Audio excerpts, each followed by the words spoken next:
obviously, when you lose a player of that caliber, it's going to be, well, it's not just one guy. The whole team's going to step up. That's going to be the message. But if you had to pick one, who gets your attention first and foremost? Well, I think Nazem Kadri, because you get lost in the Tavares-Matthews euphoria at the start of the season, was the fact that Nazem Kadri is one of a select few centermen who scored 30 goals the last couple seasons. He's very, very good, and now his results weren't as good to start this year, partially because line mates and distribution and the emergence of Tavares. But now, as Dave talked about, going back with Marleau and Marner, they had great success last year. They were very good in Winnipeg in that comeback last game. I think Nazem Kadri will be the guy to, once again, remind everyone, like, yeah, I'm pretty good, and I'm pretty important, and even though we're down Auston Matthews, I think I can do a pretty good job in trying to bump up my offensive production. And it might not necessarily be a player for me. It might be a unit. And what I'm curious to see tonight from the Toronto Maple Leafs is the power play.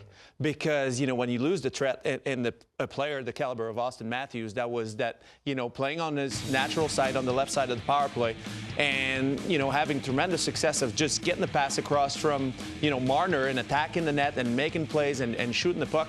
Now, how do you adjust on the power play? The power play is clicking extremely well right now, 32.1% for the Toronto Maple Leafs.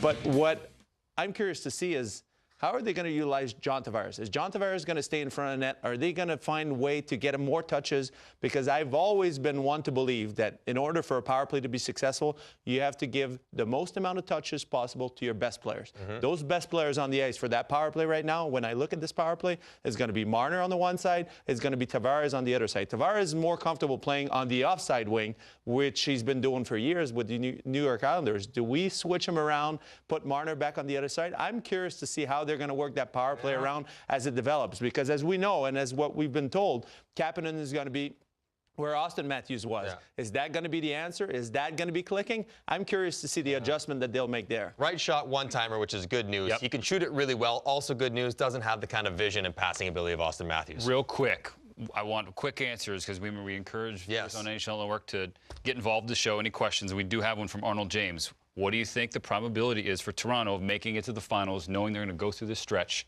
without Auston Matthews? Tangs, you first. Going to the finals? Yeah. I mean, we're still so early in the season. Jumping right to it. I think that, you know, the fact that they lose Auston Matthews this early in the season, the position that they're in the standings, it's a great situation because now you're going to see the Nylander domino effect coming back, you know, to the Toronto Maple Leafs, whether he's coming back, whether they're going to use him as an asset, you know, to get something else out of him. I think it's a tremendous position for this team to get better, and this will certainly help. I give it a 17% probability of them getting to the final. My greatest concern is that this month or 6 weeks cost them finishing first. Because if you don't finish first, then you got to go through Boston and Tampa to get out of that division. That will matter going forward.